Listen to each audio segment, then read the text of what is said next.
하나님의 말씀은 고린도전서 10장 32절입니다. 고린도전서 10장 32절입니다. 받들어 있습니다. 유대인이나 이방인에게나 하나님의 교회에게나 아무도 거치는 자가 되지 말라. 이 구절을 가지고 세 부류의 사람들을 구분할 줄 아는가 라는 제목으로 말씀을 드리겠습니다. 세 부류의 사람들을 구분할 줄 아는가. 그리스도인은 하나님의 진리의 말씀을 믿고 실행하는 사람들입니다. 그리스도인의 모든 실행과 믿음과 실행은 이 성경에 근거해서 나오게 되는 것이죠. 하나님의 말씀을 믿고 따르는 사람이라면 성경에서 제시해 주는 그러한 교리들을 믿어야 합니다. 디모데후서 2장 15절에 보면 내가 진리의 말씀을 올바로 나누어 자신이 하나님 앞에 부끄럽지 않은 일꾼으로 인정받도록 공부하라. 이렇게 말씀하셨죠. 예. 개역성경은 변개시켰다고 그랬죠. 나누어, 디바이딩을 뭐라고요? 분별하여 라고요. 분별하여. 사리의 차이를 밝히라는 그런 의미, 분별하여로 바꿨죠. 또 공부하라 하는 거예요. 스터디를 들이기를 힘쓰라. 이렇게 변개시켜서 내용을 완전히 바꿔버렸습니다. 디모데후서 2장 15절 말씀은 명령이죠. 공부하라는 명령과 나누라는 명령, 두 가지 명령입니다. 두 가지 명령. 그래서 이 명령을 개역성경과 개역개정판을 쓰는 사람들은 지키지 않았기 때문에 성경을 알지 못하도록 주님께서 영적 눈을 가리신 것이에요. 물론 거듭나지 않아서도 그렇지만 여기서 주목해야 할 단어가 바로 나누어, divide 이것입니다. 무엇을 나누라는 말인가? 쪼개고 분리하라는 말씀이에요. 무엇을, 어떤 거를? 먼저 시대들과 대상들, 즉 사람들을 나누라는 말씀입니다. 또 성경을 올바로 해석하려면 반드시 문자적으로 해석해야 되죠. 그런데 이 문자적인 해석을 적용해도 영적으로, 역사적으로, 교리적으로 나누어서 적용하라는 말씀입니다. 문자적으로 적용하되. 자, 나누는데 시대별로 또 나누게 되죠. 그 다음에 대상들, 사람들도 나누고 또 문자적 해석도 영적, 역사적, 교리적으로 나누어 해석하라는 그러한 말씀이에요. 시대를 나눈다는 말은 무제시대, 양심시대, 인간정부시대, 족장시대, 율법시대, 교회시대, 천년왕국시대 이렇게 나누어서 공부해야 성경을 알 수 있다 하는 것입니다. 왜냐하면 시대별로 구원의 방법과 그리고 하나님께서 인간을 다루시는 방법이 다르기 때문에 그렇습니다. 대상들을 나누라는 것은 오늘 본문 말씀처럼 유대인과 이방인과 하나님의 교회 그룹을 얘기하는 것입니다. 세 그룹을 얘기하는 것이에요.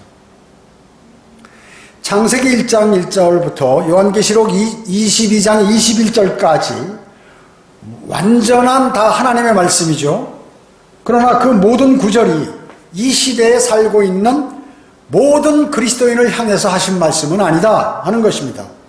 그렇기 때문에 하나님의 말씀은 진리지만 그 말씀이 성경에는 모든 말씀이 그리스도인에게 모두 적용하라는 그런 말씀은 아니라는 것이에요. 구약 성경에는 필리스타인, 에돔, 모압, 아말렉, 투르, 시돈, 아시리아인, 바빌론인 등 많은 민족들이 나오죠. 이들은 모두 뭐라고 부릅니까? 이런 사람들 이방인이라고 부릅니다. 이방인. 이들 모두는 유대인들을 대적하는 세력이에요.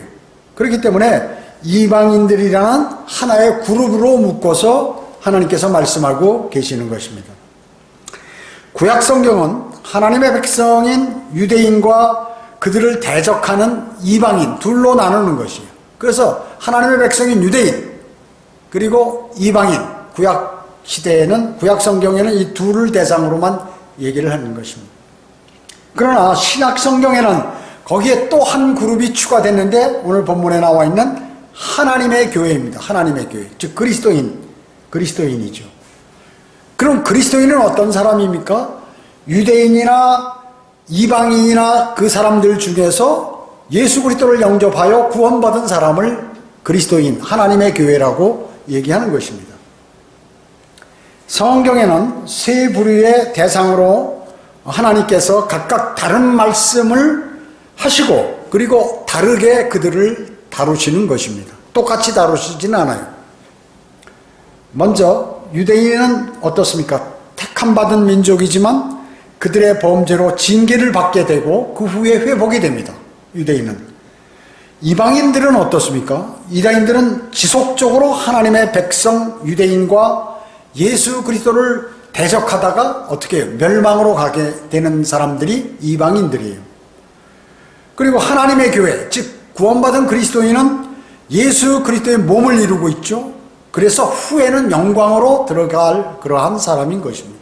이렇게 오늘 본문에 세 부류의 사람들이 있고 하나님께서는 이 세 부류를 각각 다르게 다루신다. 그리고 말씀하시는 것도 교리도 다르게 말씀하고 계시다는 것입니다. 율법은 교회 시대 유대인들을 위한 규례로 주어졌죠. 구약시대. 율법은 구약시대 유대인들을 위한 규례죠. 복음은 어떻습니까? 복음은 자유의 법입니다. 자유의 법이 이것은 바로 신약교회에게 주어진 것이 복음인 것입니다. 하나님의 은혜의 복음. 신약교회는 어떻습니까? 구약의 율법을 지키나요? 안 지킵니다. 신약교회는 율법을 안 지켜요. 그래서 안식일을 지키라 뭐 이런 거 안식일 안 지켜요. 돼지고기 먹지 말라 이거 안 지켜요. 그리고 반대로 구약 유대인들은 어떻습니까? 신약 교회처럼 자유함으로 행하면 안 돼요. 율법을 지켜야 되지. 구약 성도들은요. 뭐 돼지고기 먹지 말라면 먹지 말아야 되고 안식일을 지켜라 하면 지켜야 되고 이러는 것이죠. 완전히 틀리잖아요. 예. 그래서 그리스도인은 죄와 죽음으로부터 자유롭게 된 사람이에요. 그렇기 때문에. 그래서 성경은 진리가 너희를 자유롭게 하리라. 요한복음 8장 32절에서 이렇게 말씀하고 있는 것입니다. 또 주의 영에 계신 곳에는 자유가 있느니라 이렇게 말씀하셨죠. 또 위에 있는 예루살렘은 자유로우니 우리 모두의 어머니라 라고 갈라디아서 4장 26절에서 말씀하고 있는 것입니다. 또 야고보서 2장 12절에서는 너희는 자유의 법에 따라 심판을 받는 사람처럼 말하며 행동하라 이렇게 얘기했습니다. 예, 심판받는 사람, 그리스도의 심판석을 얘기하는 것이죠. 예. 자유의 법은 뭐예요? 복음과 진리, 예, 은혜와 자비를 얘기하는 것입니다. 다만 자유롭게 행하되 너희의 자유를 악의 구실로 사용하지 말고 하나님의 종들로서 사용하라 라고 베드로전서 2장 16절에서 말씀하고 계시는 것입니다. 자, 그러면 성경에서 말씀하시는 대로 세 부류의 사람들에 관해서 다시 한번 자세히 상고해 보도록 하겠습니다. 첫째, 유대인입니다. 유대인은 현재 그리스도인이 아니죠. 구원받은 사람이 아닙니다. 유대인이에요. 유대인은 특이한 민족이에요. 아주 특이한 민족입니다. 그렇죠? 그들은 4,000년 이상 그들의 율법과 전통과 관습을 지금까지도 지켜오고 있는 그러한 민족이에요. BC 2000년경 칼다의 우르에서 셈의 후손인 아브라함을 하나님께서 불러내셨습니다. 그 후에 유대인은 택함받은 민족이 된 것이에요. 하나님께서 유대인들을 택하셨다는 것이죠. 왜냐하면 주변의 사람들보다 수가 적고 약하기 때문에 하나님께서 택하신 것입니다. 그래서 아브라함을 부르실 때 그는 60세였죠. 그는 이교도 우상숭배자였던 아버지 테라가 죽을 때까지 15년간 하란에서 머물렀어요. 그 후에 그 아버지가 죽고 나서 아브라함은 약속의 땅으로 떠나게 되었던 것입니다. 그곳에서는 이삭과 야곱이 태어났죠.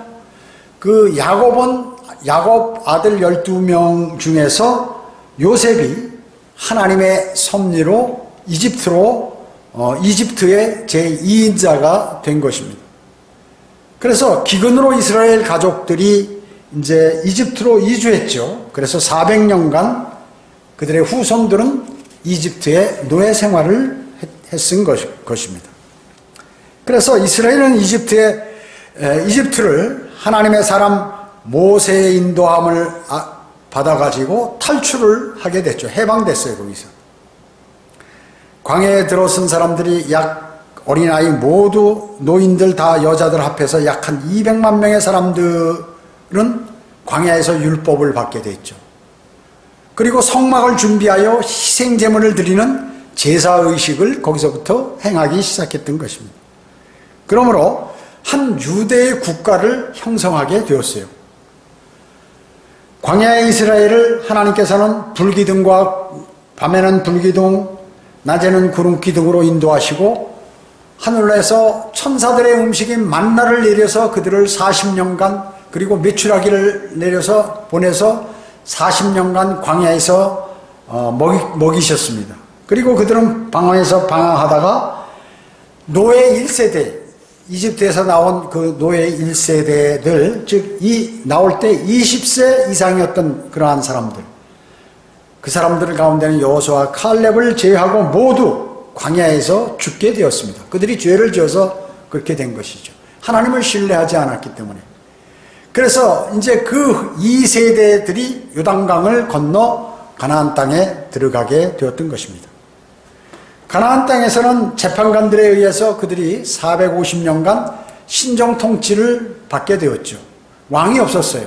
그냥 하나님께서 재판관을 세워서 판결을 하고 통치를 하고 할 수 있도록 450년간 그렇게 하신 것입니다.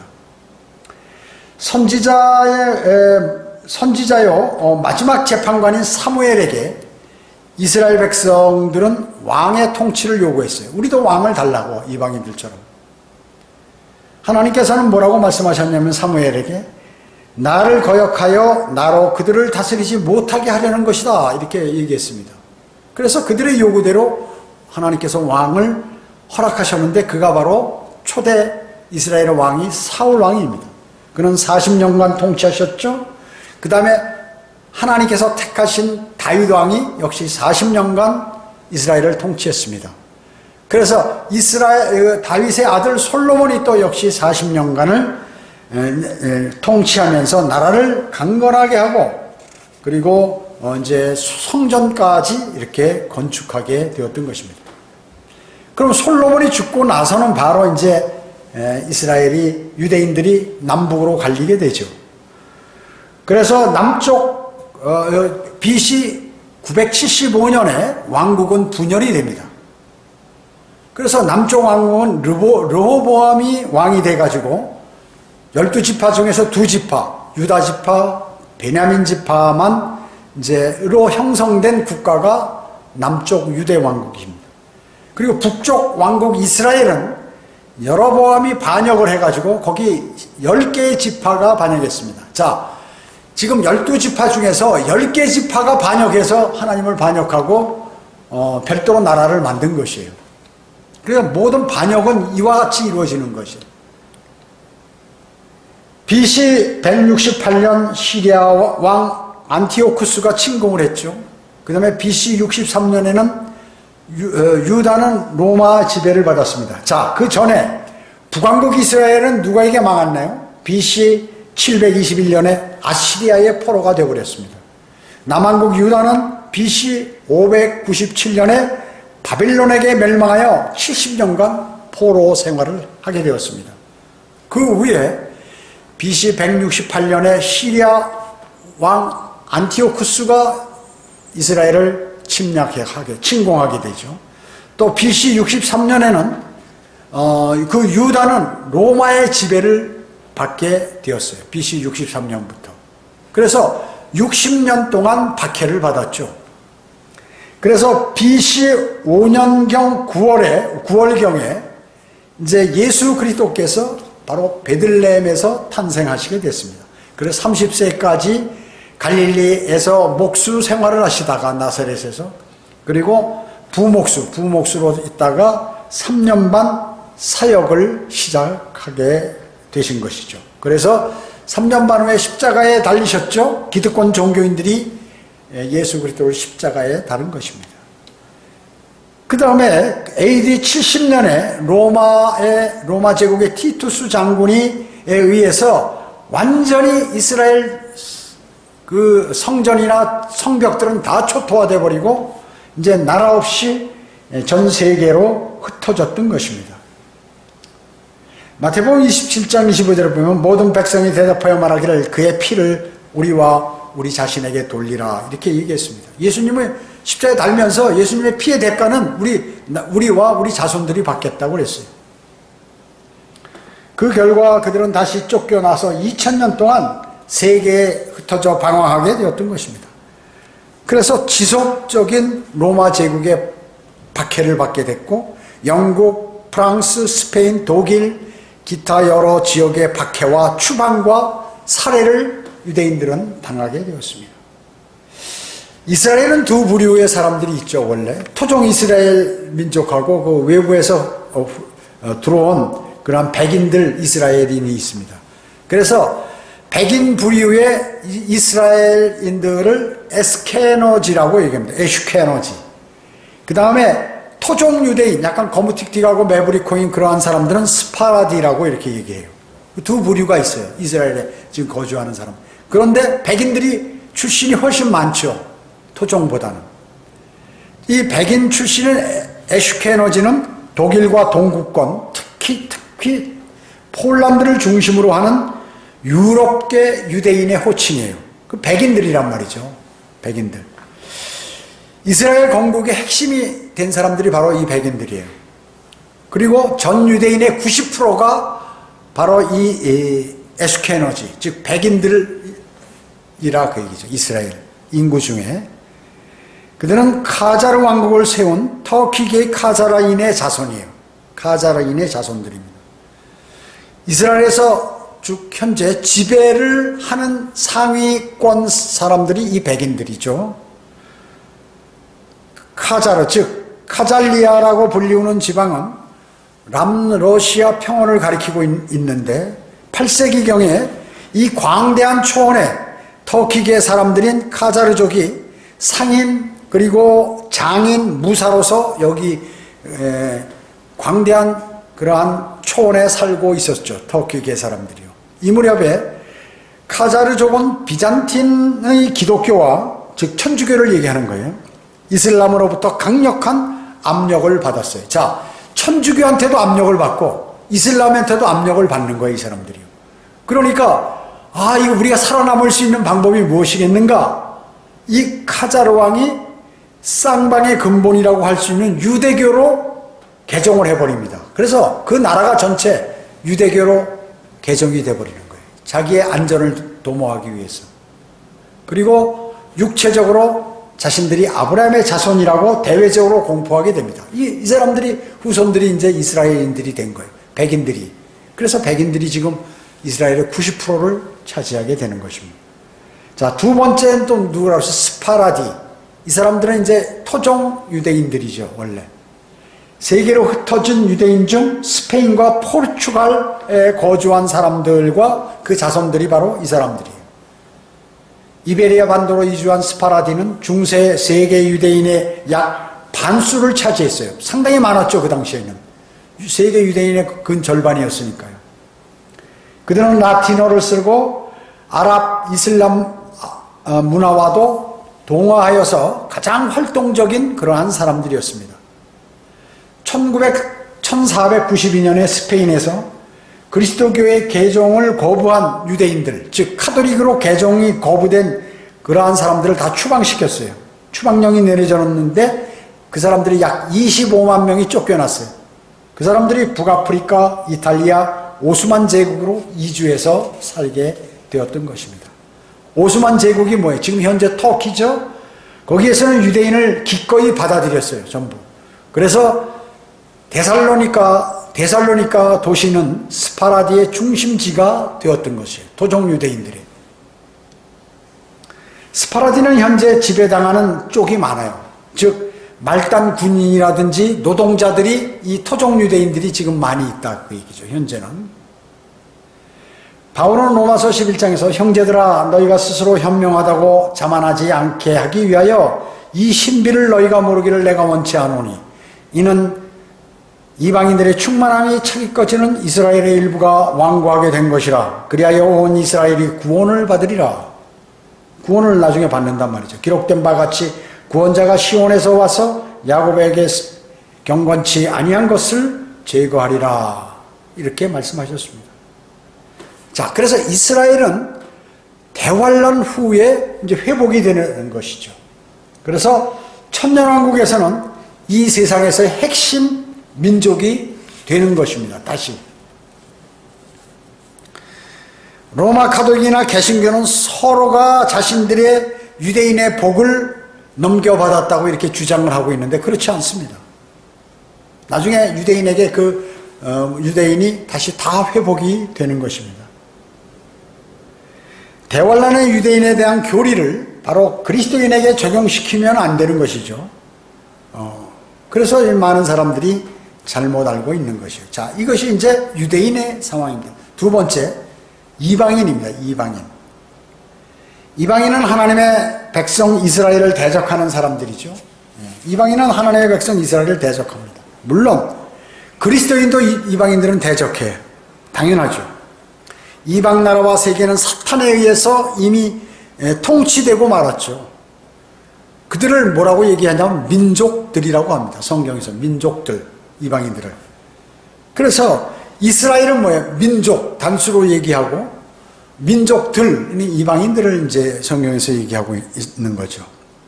이방인들은 육신적이기 때문에 서로 싸우지만 그들은 항상 통합하려는 그러한 습성이 있어요. 이방인들은.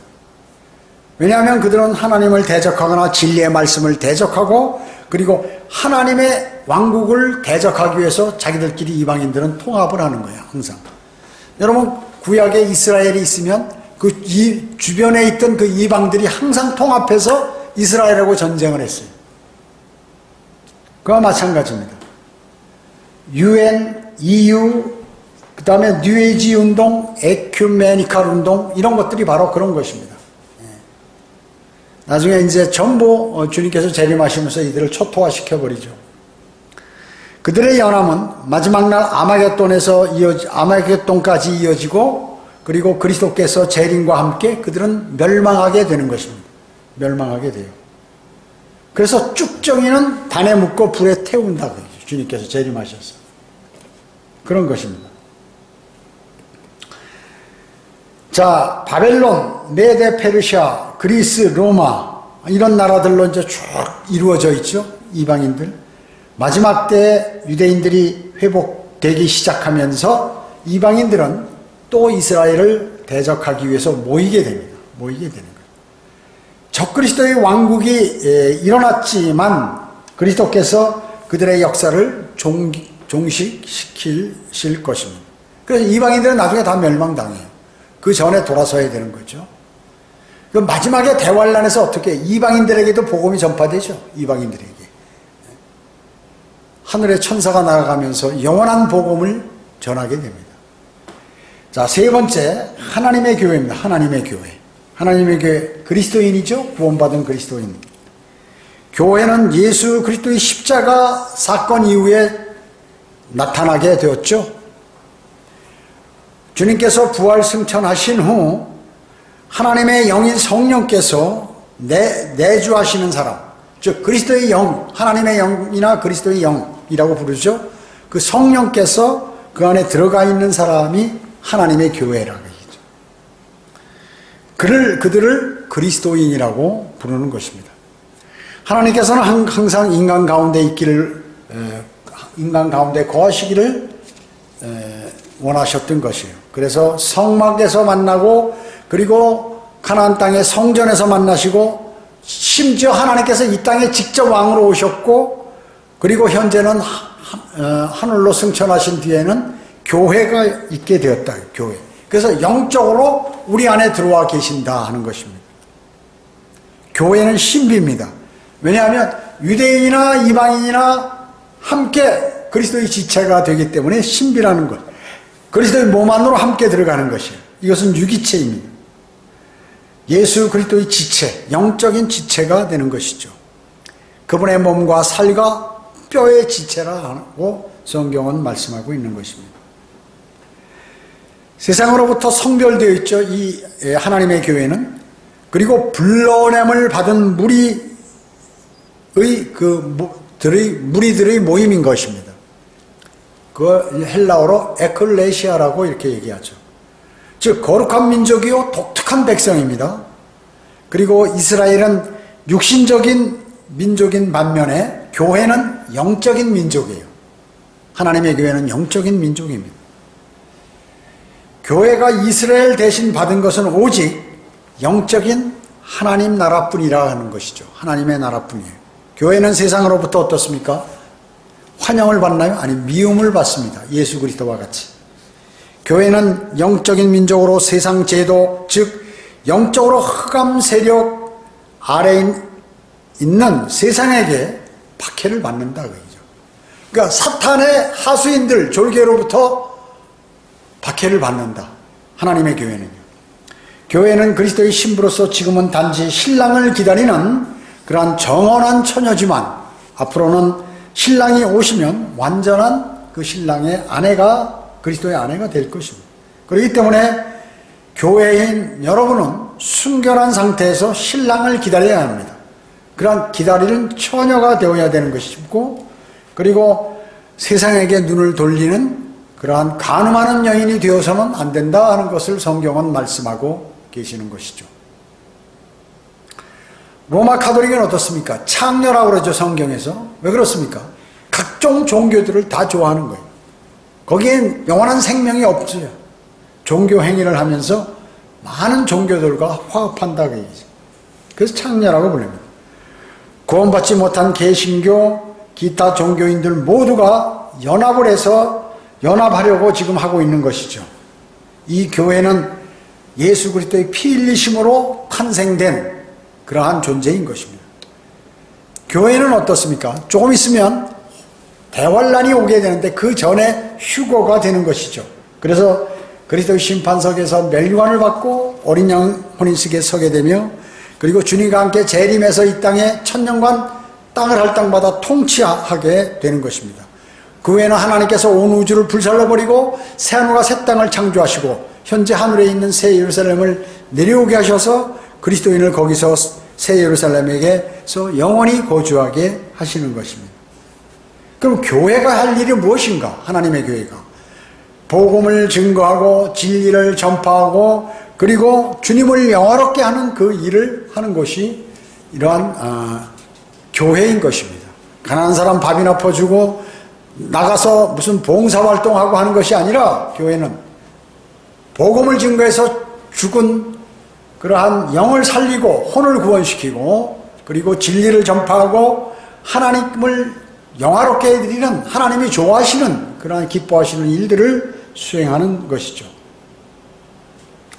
자, 결론적으로 우리는 교회에 대한 부분들과 유대인에 대한 부분들, 그리고 이방인들에 대한 부분들을 이제 나누어서 보지 않으면 성경 해석뿐만 아니라 우리의 생활에서도 커다란 오류가 발생하게 된다는 것을 알게 되었습니다.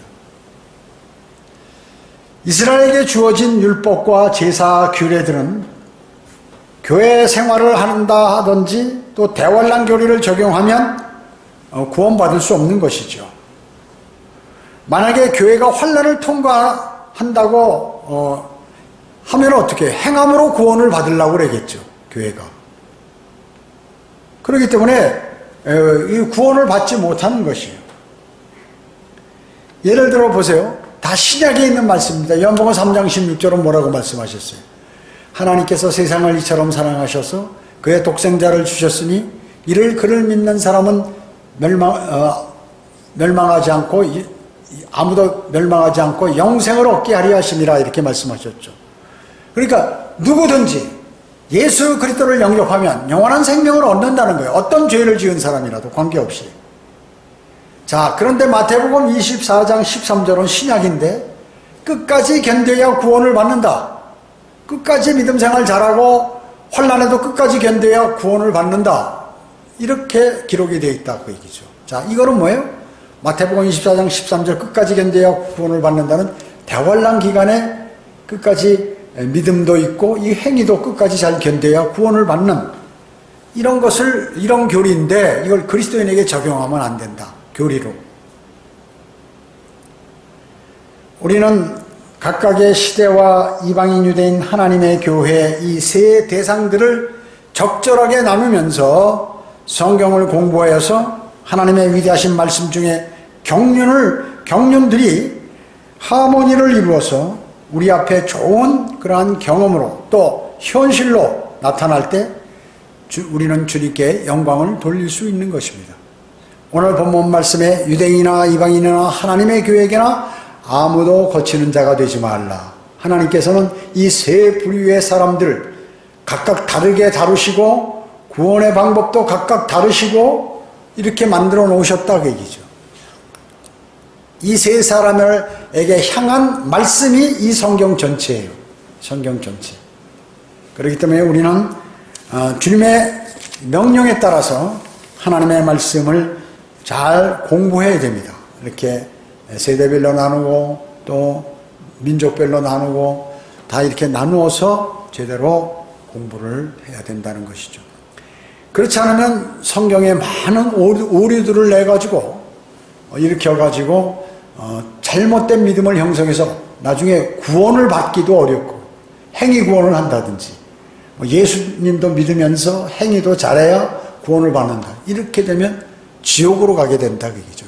아니면 선행으로 이렇게 해서 구원을 받겠다 하면 지옥으로 가는 그 일들이 벌어지게 되는 것입니다. 기도하겠습니다.